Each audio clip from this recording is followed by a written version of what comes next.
Anita Ekberg first stunned the world when she emerged from the Trevi Fountain in Federico Fellini's 1960 classic La Dolce Vita, water cascading off her sculpted ebony hair, her black halter, neck dress clinging to every curve as though painted on. That moment, the ultimate convergence of cinema and sensual spectacle, captured a collective gasp that still echoes through film history. Yet long before she slipped into that fountain at Rome's Fontana di Trevi, Anita Ekberg was already crafting an image that left little to the imagination. Born Kirsten Anita Marianne Ekberg in Malmö, Sweden, she began her career as a swimsuit model, her statuesque frame and luminous skin photographed for glossy magazines across Europe. Photographers marveled at how she manipulated light and shadow, tilting her head just so, parting her full lips in a cat's-eye sultriness that set pulses racing. Early fashion spreads in Elle and Vogue didn't simply show a beautiful woman. They presented an icon of erotic poise, her body rendered in high-contrast black and white, tones that highlighted the tension between modest elegance and untamed allure. When she arrived in Hollywood in the mid-1950s, the studios wasted no time trumpeting her as Sweden's most exciting export, pairing her with Jane Mansfield in promotional stills that dared male fans to look away. Those images, Ekberg in mink stoles draped around bare shoulders, reclining on velvet chaise lawns with legs crossed in impossibly long lines, became the currency of magazine stands from Los Angeles to London. Even in more conservative publications like Life, her portraits were framed with just enough glamour to suggest hidden depths beneath the satin, like a rosebud waiting to bloom. As the camera lingered on every softly lit contour of her décolletage, fans whispered that her beauty wasn't just photogenic. It was magnetic, chemical, radioactive. In dozens of iconic shots, at the beach in a scarlet monokini that left her hips and waist exposed, in an alabaster slip dress nearly translucent under studio lights, or in a coat of Persian lamb left elegantly undone, Ekberg conveyed an unspoken invitation that transcended mere photography. Each pose suggested a story beyond the frame, as though the lens had become a portal glimpsing her private self, a world woven of moonlight and satin. By the time she stepped into that fountain, the world was primed. Ekberg had already built her legend through countless images, each more revealing than the last, daring viewers not just to admire her form, but to imagine what lay beyond it. And though decades have passed, those photographs endure as proof that Anita Ekberg mastered the art of leaving little to the imagination, transforming still frames into enduring fantasies that continue to ignite wonder long after the camera's final click. Anita Ekberg's image evolved from European swimsuit model to silver screen diva, and nowhere was that metamorphosis more intoxicating than in the months following La Dolce Vita's watershed success. Photographers banked on the public's hunger for Ekberg's mythic beauty, orchestrating a series of editorial shoots that tested the limits of fashion photography's flirtation with eroticism. In 1961, Harper's Bazaar ran an 8-page spread shot by Richard Avedon in which Ekberg posed against stark white backdrops wearing nothing but jeweled chokers and thigh-high boots. Avedon's lens caught the tiny beads of sweat catching on her skin as she reclined on lucite stools, limbs arranged in sinuous S-curves that suggested a slippery intimacy between subject and spectator. The effect was electrifying. Readers flipped pages reverently, as if receiving clandestine invitations to step into the quiet space behind the glimmering facade. At the same time, Ekberg capitalized on her newfound fame by collaborating with top fashion houses eager to fuse couture with her brand of sultry glamour. A 1962 Vogue spread captured her in an improbable ensemble of a sculpted Christian Dior corset paired with thigh-slit skirts that revealed the sweep of her calves. Each click of the shutter rendered her an immovable presence, an umbilical anchor between fantasy and high fashion. It wasn't mere clothing on display. It was Ekberg's body serving as a living mannequin, each garment draping across her curves like a second skin. The hairstylists teased her hair into dramatic bouffants, bringing to mind golden statues whose only flaw was their perfection.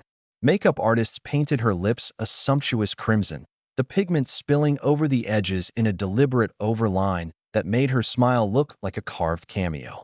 When these images reached American newsstands, they sparked debates about propriety. Fashion critics praised the artistry, while conservative columnists decried the excessive display of flesh in a post-war era still uneasy with open demonstrations of female sexuality. By 1963, paparazzi began to follow Ekberg beyond studio sets, snapping clandestine shots of her sunbathing on private Italian beaches in bikinis so minimal they appeared to have been cut from sheer lace. One famous photo captured her lying sprawled across a deck chair in Capri, head thrown back as her white two-piece reflected the midday glare. The image graced the Sunday Times magazine and circulated in column inches across Europe, proof that Ekberg could command attention even out of the studio's glow. Editors reported record sales for that issue, crediting the photo not only to Ekberg's fame, but to the unguarded authenticity of the moment. She looked unretouched, limbs glistening with after-sun oil, eyes half-closed in bliss. The line between candid and crafted had blurred. Audiences no longer needed the polished formality of fashion spreads to feel Ekberg's allure. They could glimpse it in stolen street-style frames. Her collaboration with Playboy in late 1963 remains one of the era's most talked-about moments. Although the magazine ultimately decided against running a centerfold, fearing legal entanglements in conservative U.S. markets, Ekberg's test photos circulated among collectors and later turned up in retrospective anthologies. These sepia-tone Polaroids revealed a more vulnerable side. Ekberg draped across chaise longues with tousled hair and bare shoulders, her arms strategically shielding intimacy, even as her gaze invited confidence and complicity. Decades later, those very images ignited heated bidding wars among vintage photography enthusiasts, who revered them as relics of a bygone South of France era when movie star and muse were inseparable. Meanwhile, Ekberg's film career threaded through genres that leveraged her sex symbol status. In the gothic thriller The Girl Who Knew Too Much, 1963, still shots from the opening credits captured her in a slinky black dress, perched at the edge of a balcony overlooking midnight Rome. A production unit behind-the-scenes image shows her laughing with director Mario Bava over a shot, her slender legs crossed at the knee as she lounges in a leather chair. Critics lauded her performance as otherworldly, mixing vulnerability with predatory poise, qualities first honed through still photography and now amplified on celluloid. Publicity stills from the film's premiere immortalized her stepping out of a vintage convertible, oversized sunglasses in place, the world around her bathed in flashbulbs. The montage of color frames and monochrome prints became the definitive visual dictionary for the 1960s Italian thriller genre, an aesthetic blueprint that countless international productions would emulate. Offset, Ekberg's lifestyle became the stuff of tabloid legend. She drove a gleaming Cadillac convertible around the Via Veneto, often stopping at cafes to sip espresso in slinky satin dresses that left one shoulder bare. A single candid photo shows her perched on the hood, gazing at the Tiber's glimmer, a silk scarf trailing in the breeze. It was a tableau of carefree romance, one that cemented her role not just as an actress, but as an icon of la dolce vita. Even paparazzi who once stalked her with hostile intent softened upon capturing such moments. They found it impossible to compose snarky captions beneath images of her laughing with street cats in a narrow alley, the evening sunlight coaxing golden highlights from her hair. Newspapers used the unscrubbed images to remind readers that Ekberg embodied not only cinematic fantasy, but an aspirational reality, a life where glamour and spontaneity danced together in perfect counterpoint. Her enduring impact on photography and fashion can be measured in the countless tributes that followed. In 1965, Helmut Newton, already renowned for his provocative black and white nudes, paid homage to Ekberg in a series titled New Mediterranean Muses, echoing the Trevi fountain sequence with models posed against imitative fountains in Marbella. Vogue's December 1966 issue ran a feature called Anita's Fountain, referencing Ekberg's influence on evening wear designs that emphasized fluid silhouettes and water-like sheen. Designers from Yves Saint Laurent to Emilio Pucci admitted her aesthetic guided their resort collections. Horizon-hued chiffon gowns, strategic cutouts, and asymmetrical drapes that framed the body like the curves of Baroque statues. The vocabulary of sensual elegance Ekberg helped pioneer became embedded in global fashion lexicons, and her early swimsuit shoots, once dismissed as mere pin-ups, are now studied in academic journals on the evolution of female representation in media. Even the fine art world took notice.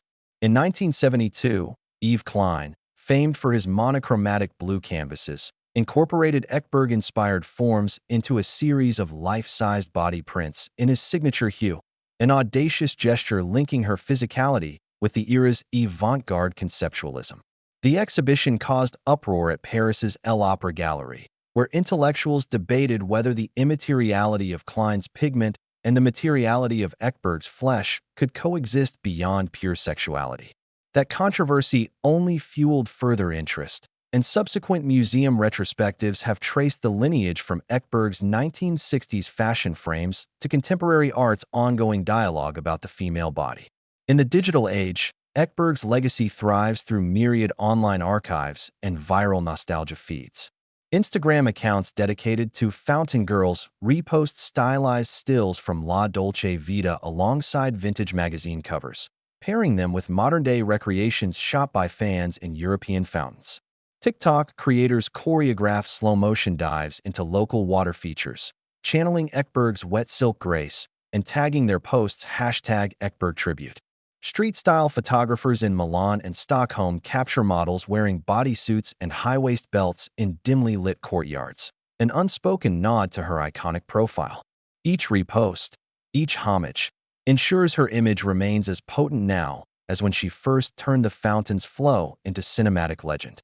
Yet for all the glitz and global imitation, Ekberg's own reflections revealed a deep understanding of her dual role as muse and person.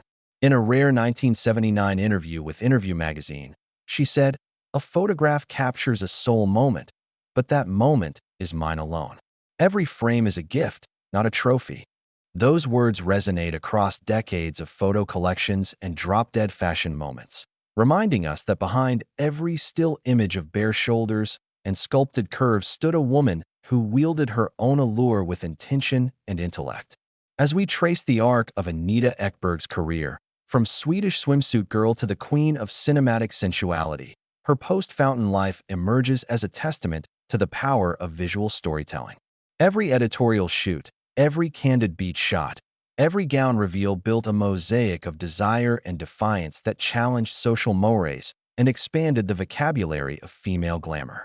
In Section 3, we'll explore how Ekberg's image continues to ripple through contemporary culture, from haute couture runways to virtual NFT art drops, proving that the woman who left little to the imagination still shapes what the world chooses to look at. Even decades after she first stepped into that Trevi fountain, Anita Ekberg's influence refuses to ebb, surfacing in haute couture runways, gallery exhibitions, and even blockchain art. In recent years, several high-profile retrospectives have revisited her legacy under the title Ekberg, Beyond the Fountain.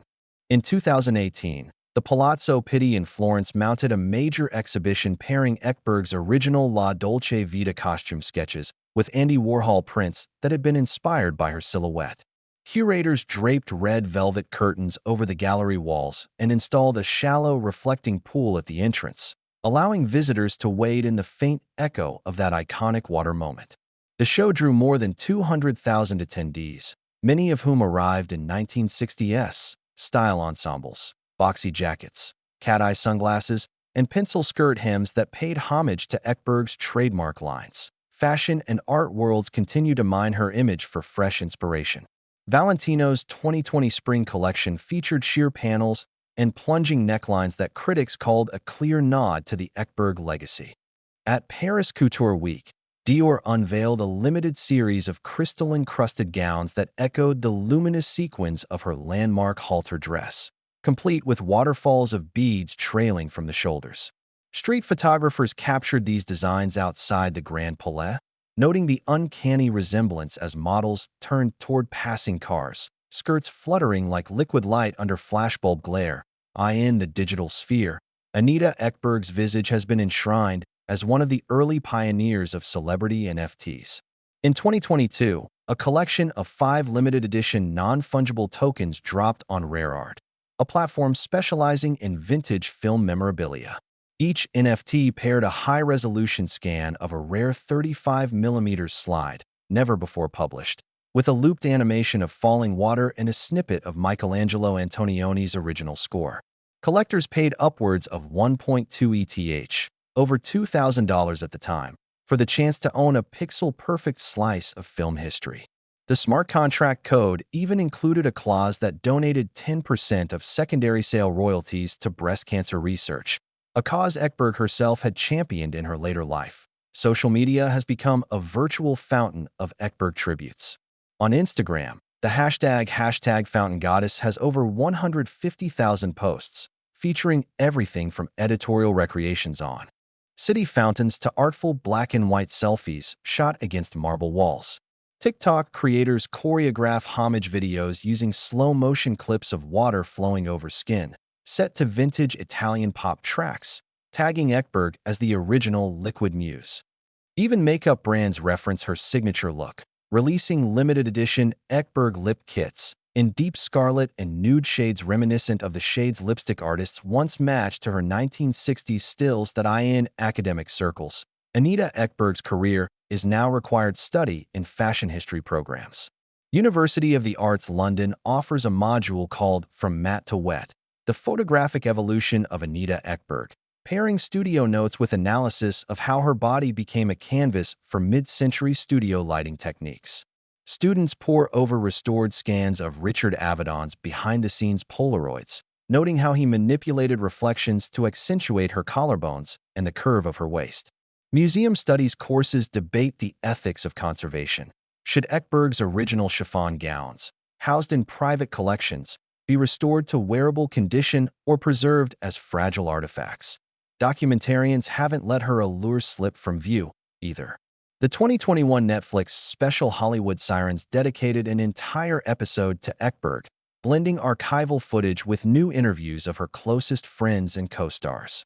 One standout segment features Catherine Deneuve, who recalls visiting Fellini's set during La Dolce Vita filming and being struck by Ekberg's untamed confidence, a magnetic force that transcended celluloid. The commentary track, remastered in high-fidelity surround sound, allows viewers to hear the soft rustle of Ekberg's dress as she steps from the fountain and the delicate pop of champagne corks at after-party receptions, auditory glimpses into moments otherwise lost to time. Even in the United States, her cultural footprint endures.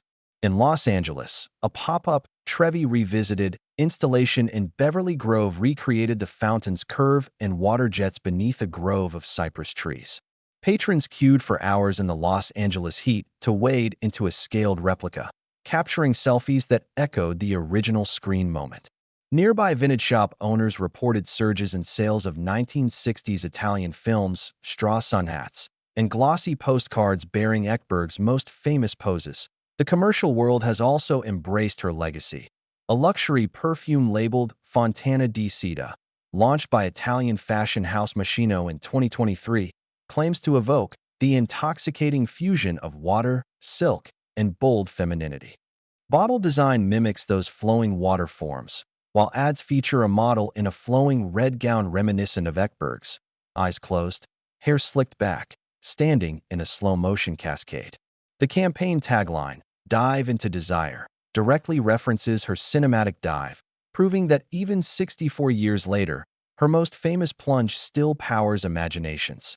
Yet for all the style tributes and high-gloss homage, Ekberg's own reflections remind us that her true impact lay in moving beyond constraints. In a rare 1978 interview taped for Italian television, she spoke of the tension between being an object of desire and a storyteller. "I loved the dress and the shimmer, but I never wanted to be just a pretty face. In every role and every photo, I wanted to leave a hint that there was fire beneath." That kernel of self-determination, fire beneath the glamour, resonates through every modern salute, from runway fringes to NFT loops, ensuring that Anita Ekberg remains more than a still image. She is a touchstone for calculating confidence, for daring to reveal strength through style. In the end, these photos, of gowns in fountains, halter necklines cut from moonlight, and candid sunlit glimpses, are proof of a woman who mastered the art of leaving little to the imagination while revealing everything. And as curators prepare the next Revolta exhibit or digital archivists classify her scan negatives, The message remains clear. Anita Ekberg wasn't just a muse. She was an invitation to see, to feel, and to dare. And though decades have passed since that first immortal fountain scene, worlds still cannot, and will not, look away.